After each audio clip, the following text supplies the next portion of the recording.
Hello, and welcome to episode 128 of the PowerScore LSAT podcast. This is John Denning in Los Angeles. And this is Dave Kaloran in sunny Napa Valley. Hey, sunny. I always like to hear that. Yeah, in between rainstorms. That's why it's sunny. Well, it beats fire and floods, so take what you can get. Yeah, well, floods certainly been going on around up here, and then all this water leads to a huge amount of growth, which then dries out during the summer, and we all know what that leads to, so I don't know. Boy, that started off dark, I'm sorry. Yes, it did. Let me see if we can brighten things back up. I've had one thing on my mind since Friday, which was St. Patrick's Day. What are you drinking? Well, I drank a lot on St. Patrick's Day, but that didn't stop me from... tonight I'm having a Cape Codder. Which is essentially it is a vodka cranberry, but with a twist of lime. One of the people that we work with, one of our colleagues, mentioned that she was drinking that. I was like, I've never heard of that drink, and she described it. So I was like, that's what I'm going to use for the next podcast. But you just add lime and it gets a brand new name, huh? I guess so, but I Cape Codder maybe. I don't know how I feel about that. People from the Northeast would know what it is. It was a big surprise to me, so I was like, okay, I'm going to go with this. Well, that's a little more exciting than mine. I had some leftover Guinness from the weekend from St. Pat's. So, you stick with what got you here. I'm just having another Guinness at the moment. I had some Guinness on Friday, but I dropped some Jameson and Bailey's in it. As did I. The old, I guess this is still appropriate or okay to say, the old Irish car bomb. It's appropriate, except I've been told not to order that in Ireland, so I never have. Yeah, I think they'd look at you funny in Dublin. Yeah, they wouldn't like it. But it's fine here in America. There you go. All right, you picked the song, so you'll have to educate me as well as the listeners on this one. I will. It's not really a song I know incredibly well, but I was looking for songs that revolved around the idea of the crystal ball, because this episode is one where we take questions that we saw during the recent crystal ball, which we just had on the 15th of March, that we really felt deserved a little bit more discussion or that we wanted to expand on a little bit more. And so the song is by the classic new wave band New Order, and the song is Crystal. And it's an interesting song because when they put it out back in the early 2000s, eventually the band The Killers used that as the inspiration for their band name. It's kind of like there's a video and there's kind of this young band playing and on the drums you can see it says The Killers, but it's not them. And several years later, they became famous. And so they've actually shown up at some New Order shows to help play this song. And some of the New Order guys have shown up at Killers shows to play it. So kind of like an interesting backstory there. Yeah, what a strange inspiration. But there you go. Okay. You never know. All right. I'm eager to actually get into these questions. I know people who asked them the other night are eager to hear answers. First, though, a couple of LSAT World tidbits I suppose we should cover. Let's do that. All right. Let's start with the free seminar, which, I just mentioned. We just had that crystal ball. And one of the things I'll point out is that it is still available to anybody who wants to go view it. You just have to go to powerscore.com/LSAT. And there is a form there that allows you to sign up, input your information, and they will email a link to you that covers the webinar, which in a moment, when we talk a little bit about some of these discounts that are floating around, will be really useful because there's a special discount from that webinar that is pretty aggressive as well. So it's still available, and there's no cost for that. Then there's a couple other webinars that are coming up that have yet to actually occur. There's one on the 29th about logic games, circular games. There's one on April 11th if you're just starting off with the LSAT. It's our LSAT 101 webinar. And then there is a basic conditional reasoning webinar on April 26th. And you can get those at powerscore.com/free seminars. And again, no cost for that. Yeah, for those of you who maybe were or even weren't at the Crystal Ball, let me give a special plug for that circular games webinar. There was a circular game that just cropped up and surprised a lot of people in February. It could well happen again in April. So if you're looking at April, you're looking at June, that webinar on the 29th of March, I'd strongly encourage you to attend it or at least get registered so you can watch the video. You need to know how to attack circular games more now than ever. That's exactly right. So, and let's just talk a little bit about the discounts that I mentioned, John, because it's that time of year where we see some discounting going on. And you and I have actually asked for it for podcast listeners. And the marketing team has responded with a variety of discounts. And they put one out in the crystal ball that was 25% off a variety of different things, including like the various courses that we have. And it doesn't last too much longer. I think it goes through the end of March or so. But you can get that discount by, again, signing up at that webinar form and just getting it for free. Kind of a good bonus. Also, I'll remind everybody that the 2023 LSAT Bibles have codes on the inside of them that are one-time use that allow you to sign up for extra resources. And there's a killer discount in there that actually gives you the first month of our on-demand course for $1. $1. That's true of the workbooks as well. The 2023 Bibles and Bible workbooks have those codes. So, which if you were to buy all of them and then use that, it would actually, you'd be right back to level set because the discount that is being offered on the first month of the on-demand is greater than what the cost of the Bibles is. So they've gotten very aggressive, and I'm all for it. I love that kind of stuff. Yeah, it's a good time to save some money on LSAT prep. We're here for it. Yeah, and those won't last. I think those run out at the end of the month, and I'm not sure we're going to see them again this year. So I would say act fast if you're going to act. There you go. All right. Well, nicely done. That was tidy.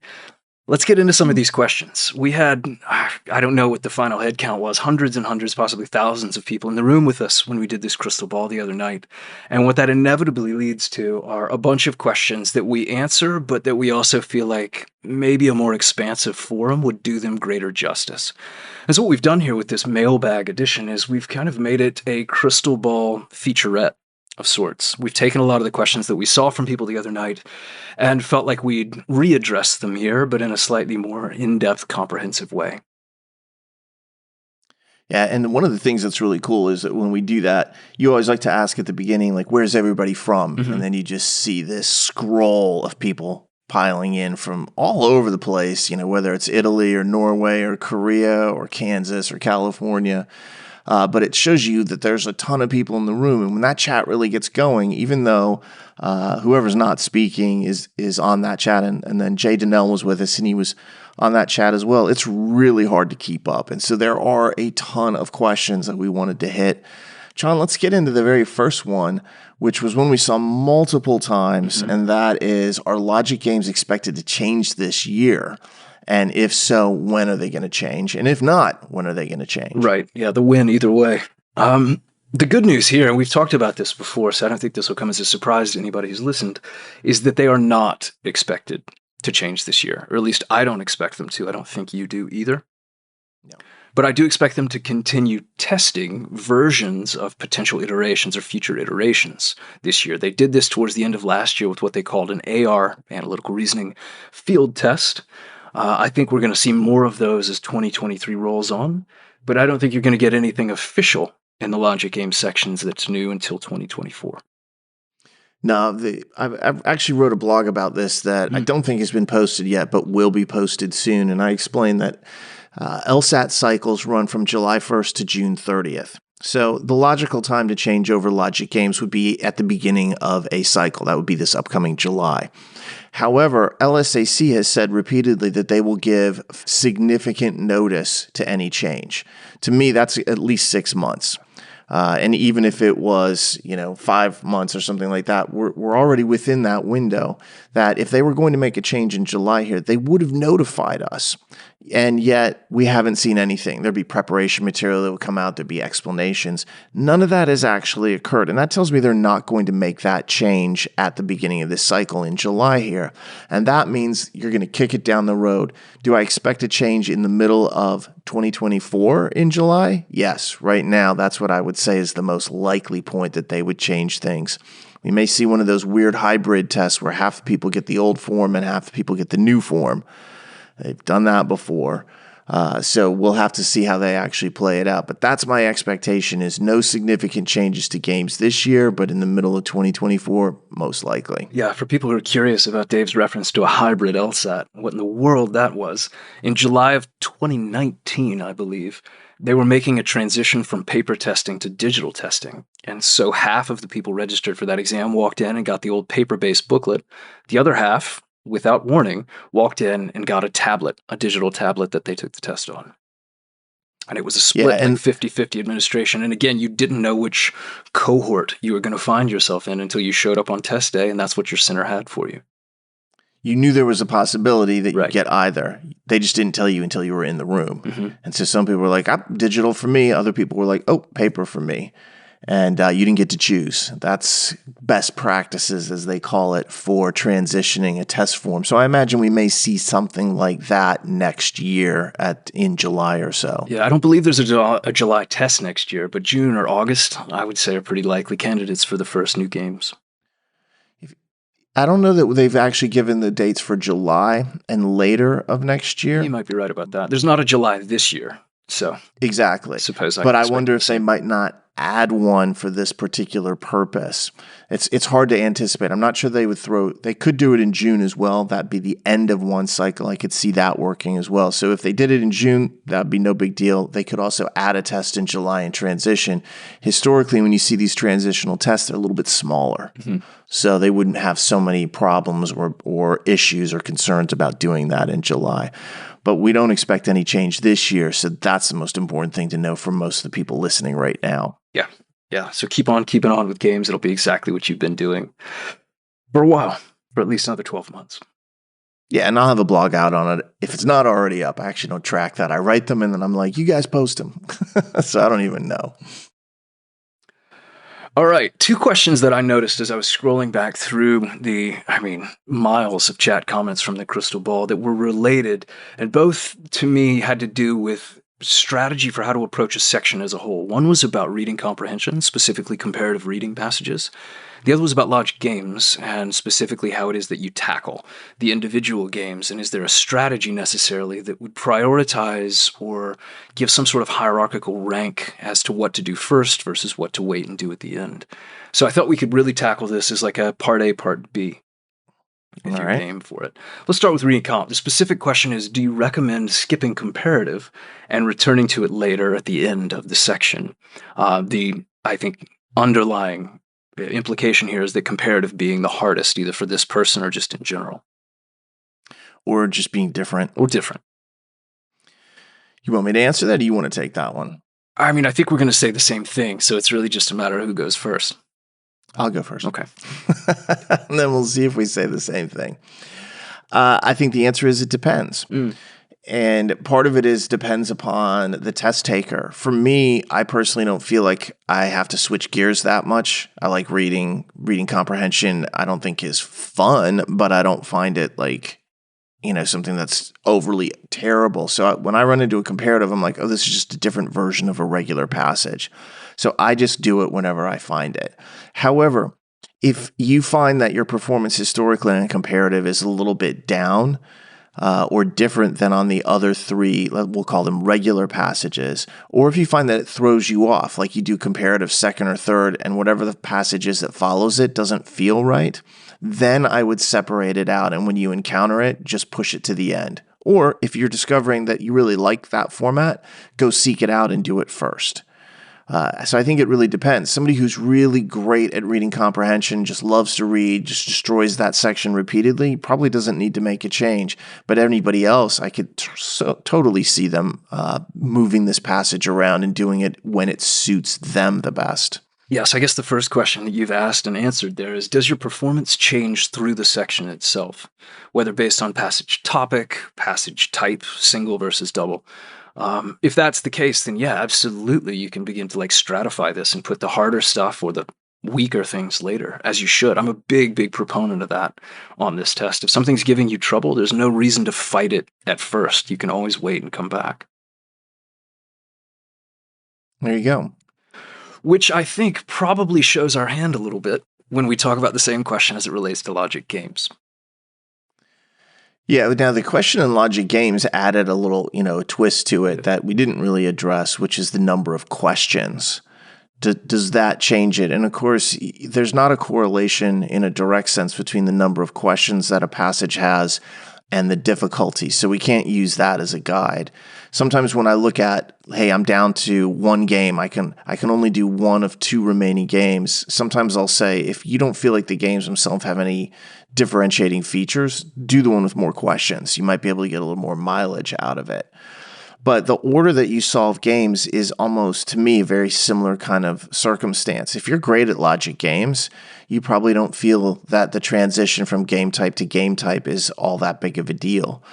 One of the things I meant to mention in the crystal ball that I want to add to a future slide is that typically it's game 3 or game 4 that is the hardest game that's floating around. And I usually mention at these crystal balls. I realized afterwards that I hadn't. But that's something, that means that when you start thinking about flipping orders around, you're not usually going to go and do game 3 or game 4 first. You'd probably be doing game 1 or 2 first, which means that you're doing it close to the order that they've given it to you. Do I always think that their goal is to be as favorable as possible? No, of course not.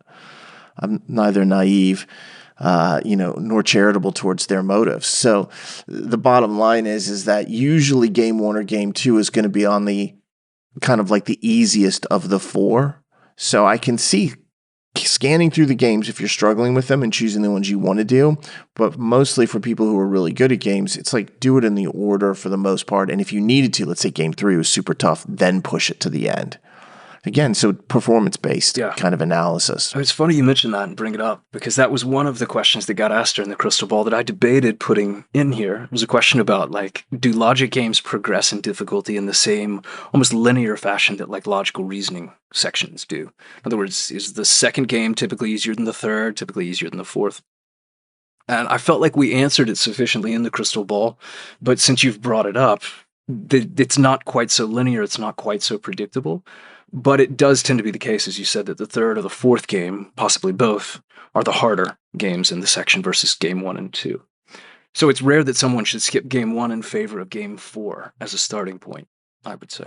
I would say that that's probably not something that people would want to think is going to work frequently. It'd be a little like starting at question 25 and working backwards in logical reasoning. Sounds kind of fun on paper, get the hard stuff out of the way, but not a great strategy when you actually think about it. Especially if it puts time pressure on you. And at the end, you're doing the early questions, which are supposed to be the easiest with the greatest amount of time pressure, can lead to a higher miss rate. Yeah. And let me clarify a comment you made about logical reasoning and the progression of difficulty. It is, and I don't think anyone mistook your comment this way. It is not that each question in logical reasoning is harder than the last. But if you look at the pattern of difficulty as actually assessed by LSAC, what you see is that it jumps around, harder, easier, then harder, easier. But overall, through the first 20, 22 questions or so, it does trend upward in a very consistent manner. It gets harder and harder overall, even though it's jumping up and down around that line. At the very end, it often shows as extremely hard. But if you start putting those questions and testing them in different positions, you find that sometimes the very last question or two isn't the hardest. They just happen to be at the end, so a lot of people miss them. Logic games, it's usually that the first 2 are generally a little bit easier than, say, the last 2 overall. But that doesn't mean that the first one's easier than the second, and it doesn't mean that the fourth is harder than the third. So you can make, and it's easier to make an assessment in logic games when you're looking at it, you're like, well, I don't like the looks of this, skip it. That's, to me, the biggest rule. If you start doing something in logic games and you think to yourself, I don't like this, well, nobody's forcing you to stay there. It's not like a party where you don't have a ride to leave or something like that, or you don't have your phone on you. You can bail out and come back later. Go ahead and do it. Yeah, I'm a big fan of that, as I said before. And thanks for that clarification. If anyone was perhaps confused by it, I think that's a useful distinction to make. So I appreciate it. Cleaning up after me as always, buddy. You got it. That's an interesting one. I was actually just looking at another blog post that we wrote about logical reasoning difficulty within the section. So I have that graph imprinted on my mind right now. Yeah, it's kind of fun when you actually start to break the statistics down to see the relationship between question 3 or question 4 and question 18 or 19 in logical reasoning, to see how people perform at game 3 versus game 1 or 2. The beauty of our analytics system that obviously we use all the time, but that our students have access to as well, is it shows these things very clearly and informs these types of strategic moves and maneuverings. Students can actually look and be like, oh boy, I struggle when this particular scenario arises. If I see it again, with the context we've just provided, I would be well served to wait. Or I'm better at this than I feel I am. I can do it earlier or sooner than I would have maybe thought, because the analytics prove my success. Exactly. Yeah. One more question on that kind of LSAT vein, and that is, what are the odds that we see an outlier game in April and or June? And what type of game, pattern or circular, is more likely? Everybody wants a prediction. I guess it's our fault. We do call it the crystal ball. Yeah, I kind of go into detail about the likelihoods of things occurring and not occurring. And if anyone goes back and watches the logic game section of that webinar, they'll hear me say that, the vast majority of games are linear or grouping or some combination of those skills. And so overall, that's where you should spend your study time. What have we seen in recent years, and especially in recent experimental sections, because what they test in logic games experimentals typically is going to come up in the future, is we've seen a rise of them fooling around with different things. And we have told people, hey, watch out for this. It looks like the chances are growing. Is it still greater than, say, 5% or 8%? Probably not. But the thing about percentages is this: 5% is always really low until it happens, and then it's 100% for you, and there's no escaping it. Do I think a mapping game is really likely? No. Pattern or circular? We know there are circular games that are being tested out there that are floating around. We also know that there are multiple games with pattern-like elements to them.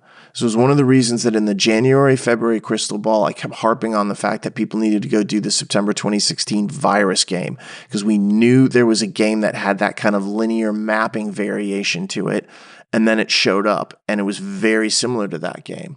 So I think the chances are rising. I don't think it's easy to say whether it's 10%, 15%, whatever it might be. It's greater than it was in the past, and that should be enough right there to say, maybe I should make sure I'm on top of this stuff. Yeah, I think that's pretty well done. One of the reasons I put this question in here is because my take on it is that your discussion in the crystal ball video itself is the best possible answer that people could get. Certainly will do it more justice than I think we would here, although you just did a great job.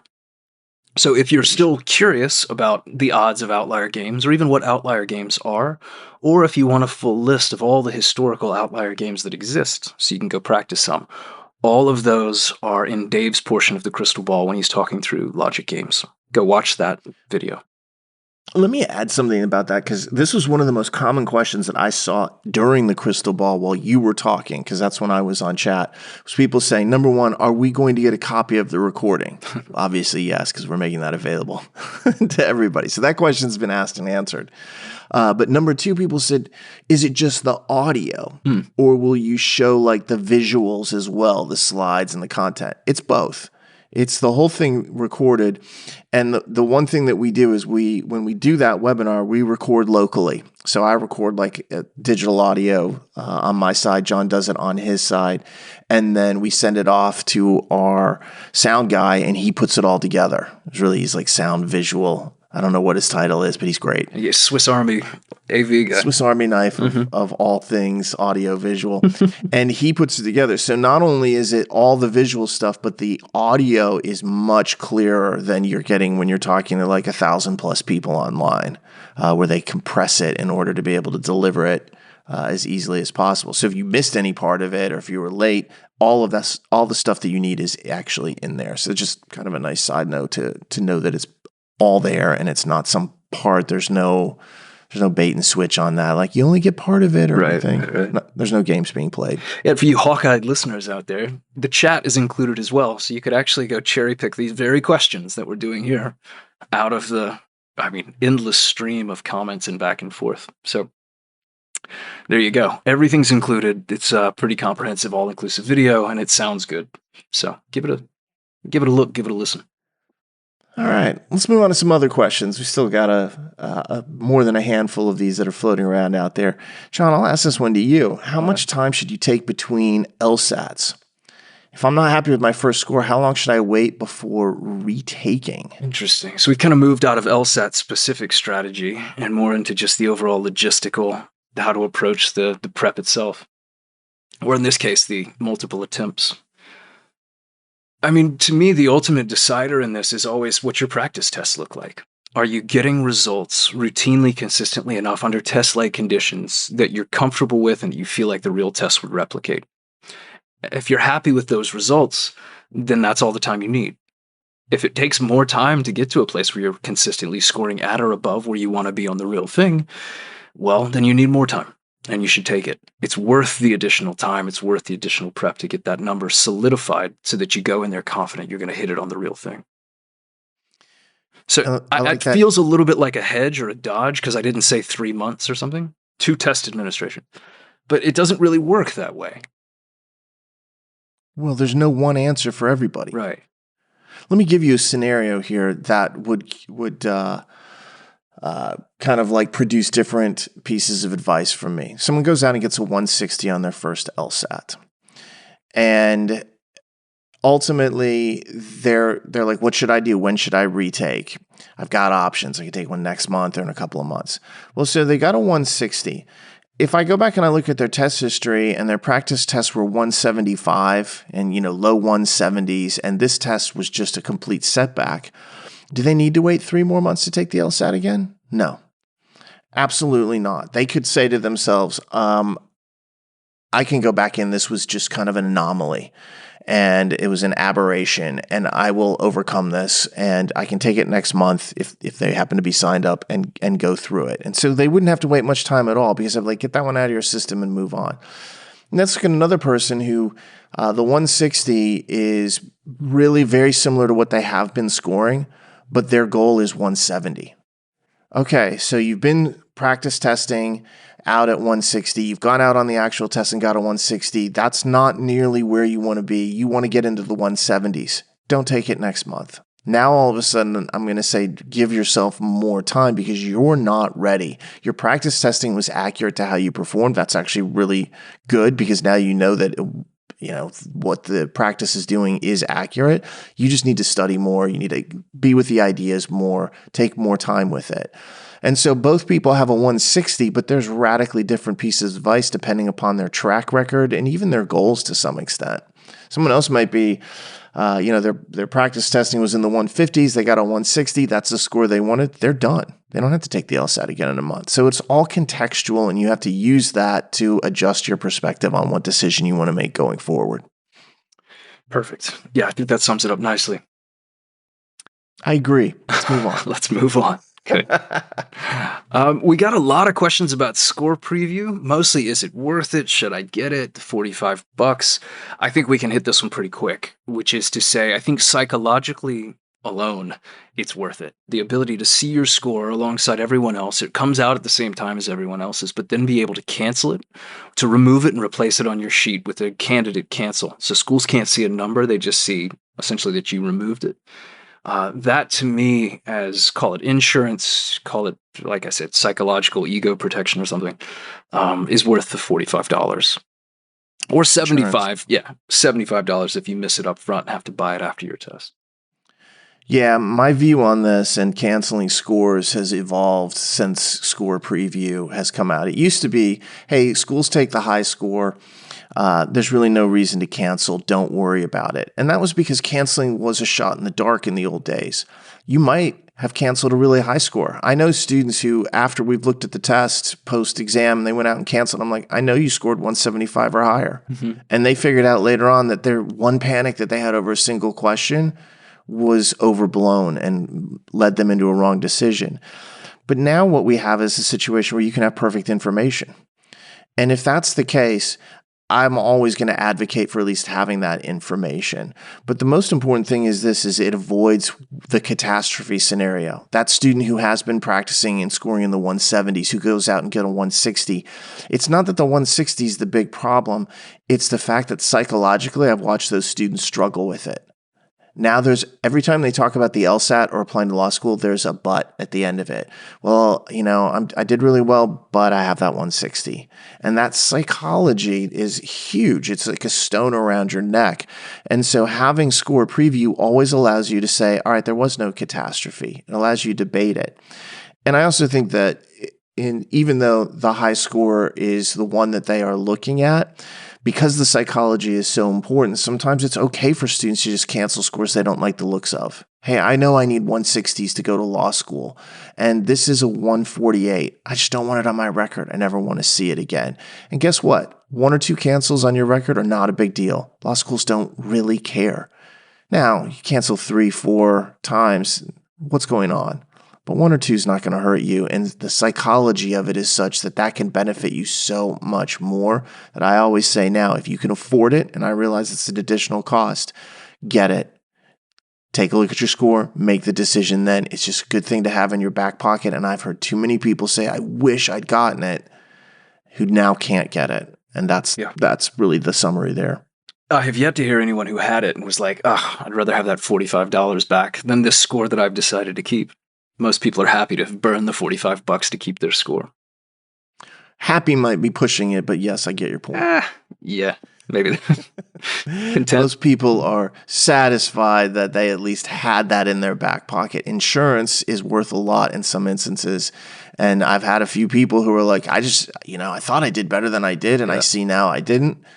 Goodbye to that score. Thank God I had it. Yeah, clean slate. Question for you here. Let's move on. This is about the Bibles and the newer editions versus some old ones. A question that I know you get a lot, so I'm just going to lob this one to you. It was thrown into the chat. It seemed pretty clear to me what this person kind of had on hand in their personal library. The question was, are the 2020 edition of the Bibles, 3 years old, are they still useful? And then the related question, can I use old Power Score Bible editions? Mm-hmm. A really good question. In fact, I've written multiple blogs on this and typically update the changes that we made. And 2020 is obviously much more into the present day. There's a ton of value in those books. The question that always really bothers me is if somebody looks at their edition and first off, if there's not a medallion that shows the year on the cover of your book, it's way too old. Yeah. I can tell you that right now. I routinely get questions where someone's like, I have this book and I'm looking at the inside cover and it says 2012 on it. Is it still valid? I mean, the LSAT hasn't changed. And I'm like, yes, but that book has. That book's like 400 pages and the current one's over 700 pages. That's all added content in there. Sometimes I think people don't realize that like the Logic Games Bible, the first edition was 232 pages.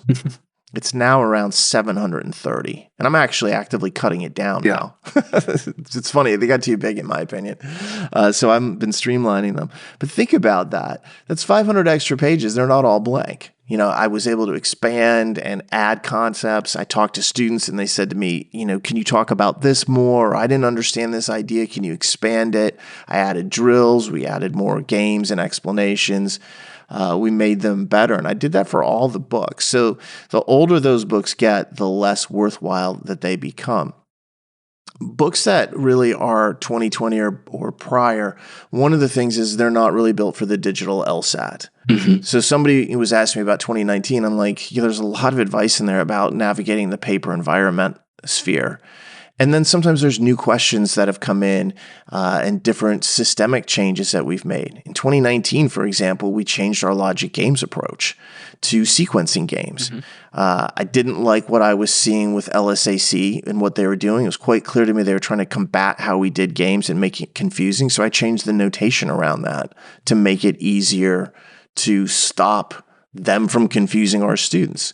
And this is an arms race. And every year, it may not be that the LSAT changes a huge amount, but I'm adjusting what we do to make it better. And you're doing the same thing in reading comprehension, which you largely oversee at this point. And I mess around with LR and LG. The big thing about the 2023s that I think is most interesting is that we have done two things with them. The first is we have put a lot of our material online from those books, started to slim them down, and I took things that were a little bit more exotic and rare and started to remove them from the books and put them online. So it makes them easier to read, it makes them easier to get through, especially if you're not trying to get a 180. The information is still there, but you're not going to have to go through it and fight through it.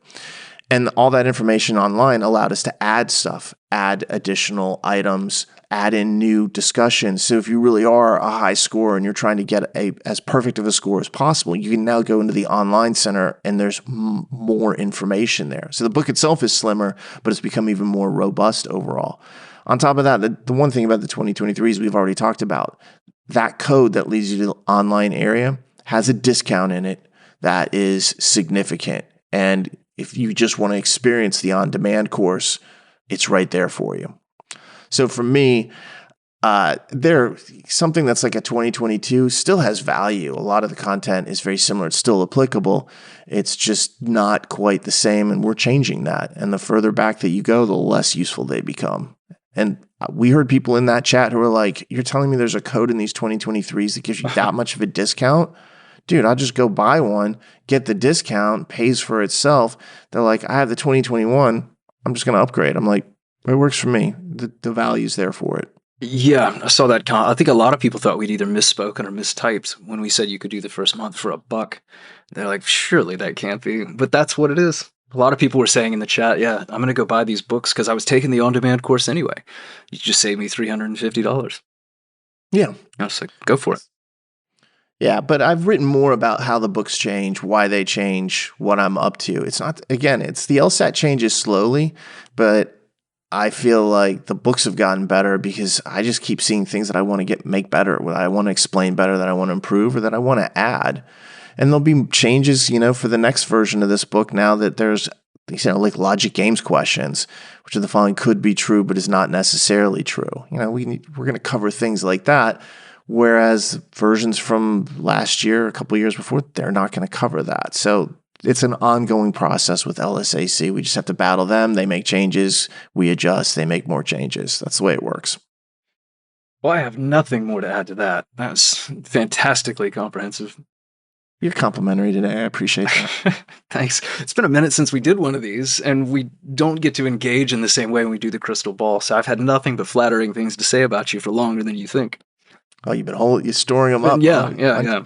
Text those to ship me them now. Up for winter. Daily affirmation that I could get from you. We might run out in a week, but for now, yeah, overflowing. One of the questions that came up, and there were a lot of people, as you mentioned, from all over the world that attended the Crystal Ball. Super cool, seeing people logging in from Beijing to Belfast. I saw Syria on there, which blew me away. I was like, Syria, and then Northern Italy, Argentina, Korea. Yeah, it's pretty cool, man. Yeah, I would love to. I wish there was a way, some sort of module that would populate with a pins through a global map, just to really see how well distributed people were. But we had at least, I think, 5, maybe 6 continents covered. I'm waiting for that first Antarctic student, and then we'll have all 7. That'll be news to me. One of the questions that came up from some of our international friends was what varies between the domestic test and the internationals, and will our crystal ball predictions hold for people overseas? I thought a very fair question, and one that deserves, I think, some attention. And I think go ahead. We did talk about it a little bit, and I'm going to defer to you on this one because you made some specific comments, as did I at various points because we saw this question. But generally, the overlap is substantial. That's the point that I would start with. And I know, based upon what I heard you say in the actual crystal ball, I'll let you expand further on that. Yeah, that's the short, true version. I think the slightly more expanded true version is that it really depends on the test administration. Sometimes the domestic and the international tests are the exact same exams. They use the same content globally, in which case, that's a dream come true for us and in many ways for students, because it means the predictions that we made for North American tests hold up everywhere. Europe and Africa and Asia and beyond. At other times, and I haven't seen any kind of predetermined or defining algorithm to this. I don't know why it is the case that sometimes it is and sometimes it isn't. But sometimes they use different exams overseas. They might pull an old February test, for instance. They might reuse a different one of the newer exams that they often use for the now North American exams. In which case, our predictions still hold, but they tend to be a little bit less to the letter in terms of the specifics of the details. Us saying hey, you need to know about Ansel Adams and Lin's aperture sizes might have to do with a specific passage that we have in mind. Great for North American when that test gets reused, but it may not necessarily apply in Luxembourg. Yeah, I would have to say that is a pretty accurate way of summarizing it. One of the things I'll point out about a lot of the international tests when they use a different one than the domestic is they tend to have been old administrations that are identifiable to us very quickly. An old February test, an old international test that's being reused in a different zone, sometimes old Sabbath tests. And it's such a small group of students, and the test is given so infrequently, and they have such a wide variety of choices that it's really hard for us to predict which one they're going to use. These domestic US/Canada, and Canada for our purposes is domestic, are easier for us to predict because of the size and frequency. They can't overlap or reuse these tests, whereas in international exams, they don't want to give people the same test again, so they have fewer people in the international pool. There's fewer conflicts, and so they have more choices. That doesn't happen at the domestic level just because there's thousands of people taking each one of these exams in the US and Canada. So harder for us to make that prediction. And we've said this many times before, the moment that we don't feel like we're confident or that there's a high probability that we're in the right zone, we'll stop doing it. We never have made predictions for the international test. I don't see us doing that aside from the general descriptions of what these tests look like, because they are regular LSATs. And I know international students are thinking to themselves, I am concerned that international students are going to be given a harder LSAT. Just out of some kind of unfairness, or they want to hold us to a higher standard. That's actually not the case. In fact, I can show you multiple instances where a test that was given to international students was previously or later given to the domestic test group in the US and Canada. It is not a materially different test. It is sometimes a different administration of the exam, but the difficulty is calibrated to the same exact standard of what they use in the US and Canada. So you're not looking at a harder test. And I think that by itself assuages a lot of fears. Yeah, the fact that they so often use a prior domestic test for the international group tells you right there that this is clearly a test they see fit to administer to everyone, not some one-off that punishes international people disproportionately.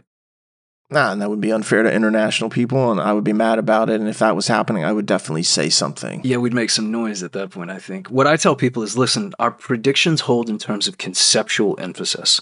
So these are the things you still need to know. These are the things that the test is doing of late. But they may not hold with the same degree of specificity to like test date reuse. That becomes the difference to me. Test date, specific topics that we might have said be familiar with, that kind of thing. Yeah. I think you nailed it. Let's move on to the next question. All right. Another one that I think we're going to nail, which was, is LSAT going to release any new PTs this year? And if they do, will it be before June? You could tell when this person was planning to test. I feel bad for this person. I do too. I'm going to answer this in reverse. Will there be new PTs before June? No, not in my opinion. I've neither heard any, conversation about that, nor any indication, nor would it go with what they've done over the last several years. The one thing they did do recently is they just took 2 paper tests from the Super Prep, the very first one. They took 2 of those and put them onto their digital platform, and then they released them to all licensees. So the 2 Super Prep tests, a lot of people hadn't done those before. And so in a sense, they are new tests. We now have those in our student sites, in our analytics, what have you. They're available. In fact, I think one of the games, actually, John, you and I had selected for the problem sets in the Crystal Ball. One of them was pulled from a Super Prep. So those 2 tests count as kind of new for most people, but they're not truly new tests to us because we have the paper versions and have had them for a decade. Yeah, and I think they come from like 1999 and 2000 as well. They're really old. Yeah, they are not recent tests. So I don't think we're going to see anything before June. Will they release any PTs this year? I do think that is likely. A couple years ago, we were coming towards the end of the year, and I posted an article that said something to the effect of, hey, this might be the very first year we don't see an LSAT released. In like 30 years, it has not happened. And lo and behold, it didn't take but more than a month or so, and they popped a couple out, or at least they popped one out. And so they made their LSAT baby and got it produced really that quickly. And since then, in the fall, they usually have released 1 or 2 or sometimes more, 3 tests, I think it was previously. So I would think that we might see that type of thing happen again this fall, is that we'll get another test, maybe 2 if they're feeling generous. I'll do one better, or at least one further. I think they're going to release February 2017 this year.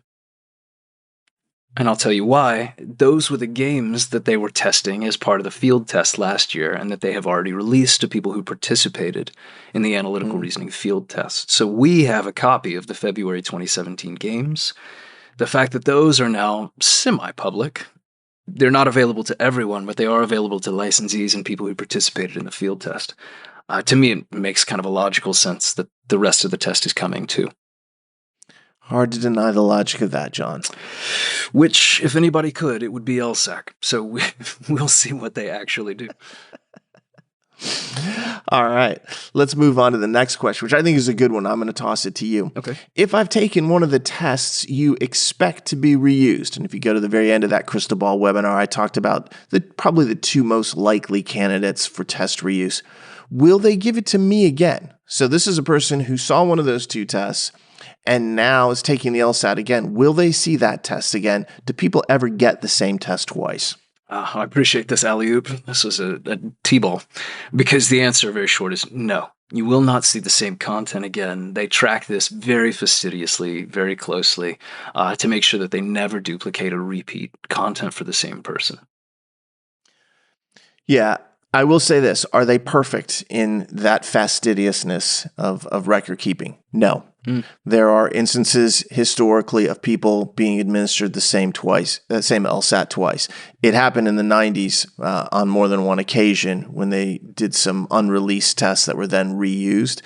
It seems to happen less now, and I know they actively track for it. So it should not happen. You should never see the same content on two successive LSATs anymore. They have enough tests in use. It has happened in the past. So somebody's like, well, I know it occurred before. Yes, that was the past. That is not happening now. It's very rare for it to occur now and is usually a result of an error on their part. Or when we hear reports of it, a result of the error on a student's part who think they recognize something and it's just a similar topic or a similar passage or game or something. We're like, I've seen this before. Have you, though? That exact thing? Probably not. All right. I think that comprehensively answers that. Let's pop off on a little set of admissions questions, and then we'll be out of here. So, Jon, do you know if LSAT scores are added immediately to CAS reports? The student has an application deadline that's 2 days after the June release and worries that their account won't update. That's a good question. I was dealing with this exact same question with one of my tutoring students. He's in the same position, basically, wanting to make sure her schools are aware as soon as possible of her new results. My understanding, and correct me if I'm wrong here, is that it's all automated. If your CAS is sitting there basically waiting on the data, as soon as you get it, so do schools. So upon score release, it updates across the board. Yeah, it's very short order. And what happens is that law schools have a report that they can pull. Mm-hmm. And so once the scores come out, they come out early on a Wednesday morning, the school could start pulling that CAS report that afternoon or the next day and have everything updated. So, and of course, the schools are waiting for that. Sure. It's not like they're like, oh, I forgot to pull it, guys. That would be grounds for you're out in an admissions office. They're eagerly like, hit the button, let's get that kind of stuff that's going there. So it is added relatively quickly. Now, what you see here is really the fear of, I've got a deadline really close on the heels of score release. Don't worry about that. In fact, what will happen is if for some reason your score wasn't there, the school won't just knock you out of contention. They know you took the LSAT. The history on this goes back decades. They'll wait for the score. There's a number of instances of schools in the past saying, like, our deadline's February 15th, and there'd be an LSAT on February 6th, and they'd say, well, we still take the February LSAT. We just want you to have all your information in. As long as everything is submitted, the boxes are checked, when your score comes at the end of February or the beginning of March, we'll go ahead and accept it at that point. The same thing would happen here. So even though that looks like there's a really tight deadline, because you took that test and they know the score is coming, that's not a deadline for you. There's no reason to worry about your account updating or not.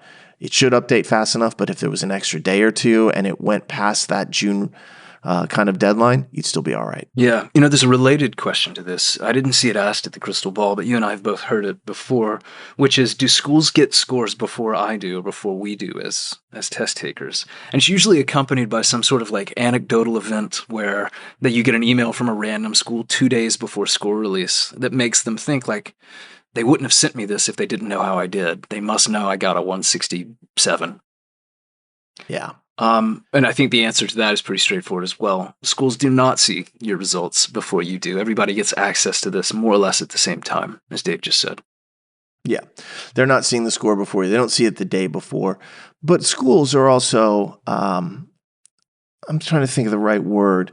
I don't want to say predatory because that's just really overly negative. Aggressive in marketing. And they know the scores are coming. So school says, well, I want to send out a big email pulse that's like, hey, you're done with the LSAT, apply here or update. Well, then another school says, I'm going to send mine an hour earlier. Then the next school's like, I'm going to send mine an hour earlier. Now we're the day before, and people are like, they saw my score. And it's like, no, it's just aggressive marketing to try to get to the front of the line. And of course, they're always going to be upbeat about like, yay, apply to school X. So they're not seeing the scores before you, but sometimes it feels like they have when you get that, especially if it kind of coincides with you've done extraordinarily well and you're like, they knew. It's like, no, they didn't. It's just a correlation, not causation. Yeah, well handled. And now a question I'm going to throw to you, since we're doing this back and forth. And it has to do with security deposits, something I know you've actually talked about. We've discussed on episodes here before. Here's the question from the crystal ball. That some schools have security deposit deadlines approaching. Do people pay deposits at multiple schools? I'm struggling because many are due before most schools have made decisions. So someone's still waiting to hear back from a number of schools, feeling like they're going to run into a crisis, not putting security deposits down at the few schools they have heard from. Yes, so let's address that. Do people pay deposits at multiple schools? The answer is yes. So this is something that is a known thing. Sometimes it's called double depositing. It is out there, and what it is a security blanket. It's insurance. If you are uncertain about what's going to happen, let's say you got a school, you're like, I'm all right with that school. I could see going there, but you're still waiting on several other schools. You can go ahead and deposit now and then deposit even a second school and say, let me continue to wait on this. If I recall correctly, and I haven't looked at this in a while because we're just approaching the timeline, it's May 15th when all the deposit information is released to all schools. So they would see anybody who's double deposited at that point. But let's say you deposited, then got an update in a month that in a situation that you liked better, and then you just kind of like didn't continue on with the first school. You lose the money, which sucks, but it's insurance for you. A lot of times what I like to say in this process is schools will do what's best for them. You need to do what's best for you. If double depositing and holding a backup is what's best for you just to make sure that you don't get screwed in the end, do it. There's nothing morally or ethically wrong. There's nothing contractually wrong with that either. I have never heard of a school seeing a double deposit situation going on and then saying, that's it, you're out. Never. And I think if they did so, there'd be really huge ethical questions about that because in every other instance, schools will naturally go with their own preferred behavior that benefits them. I mean, man, look at Notre Dame a few years ago saying, oh, all of a sudden the deposit deadline is coming up, and then the day before closing it and putting all those people on the wait list. Was that morally right or contractually right? I don't know. I think it was morally wrong, and but whether or not it was contractually correct is totally different. This is the same situation in reverse. Now you're just doing it to them what a school like Notre Dame had no problem doing to its students, and that caused a lot of consternation. So go right ahead and do what you think is best there, and you'll be all right. Yeah, look out for number one here, and number one is not the school. I think that's a fair way to put it. Yeah. There's one question left, Dave, and I put this one at the end to see if maybe we could end this with something, give people maybe a little bit of hope in terms of the competition or the nature of the next cycle. And it has to do with median LSAT scores. And there may not be much hope to squeeze out of this, but some good news may be forthcoming. The question specifically was this: are median LSAT scores for applications dropping? Are they expected to drop or increase? We know that we know they've been on the rise. We've talked, ad nauseum about the score bubble that was produced through the early days of like the 2020 flex test and into 2021. What are we seeing now, or what do we expect to see, say, in the next application cycle? This is a great question, and I'm going to tie a lot of different things to this. Oh boy. So if you look at the numbers from the last cycle, they were just released this past fall, and it's funny because Mike Spivey, our friend in law school admissions consulting, and I did a podcast jointly where we talked about what would happen with medians, and we said last year that we expected them to hold stable or drop. And he talks a lot about medians in his channels. And he and I actually came up with this kind of funny thing where we said if any school increases their median, we'll invite everybody to Napa Valley and have like open bar and cocktail hour.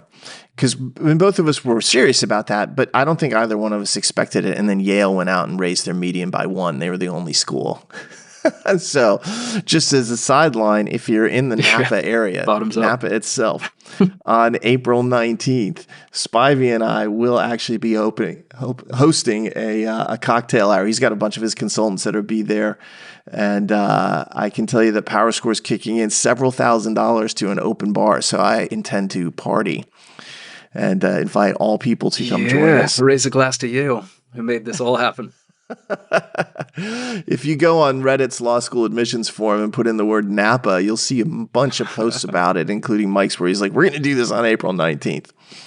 Okay, so now we're 5 months removed from that kind of like release of information from the schools. What's going to happen now in this current cycle? And what I would say is my view of this is that at the top schools, again, we're going to be looking at stable medians. I don't expect any increases. If anything happens, I would think that you're going to see a drop. And that is because applicant LSAT scores on the whole are down 4.5%. But most importantly, in the 175 to 180 range, there's about a 2% decrease in people with those scores. In 170 to 174, there's a 1% decrease.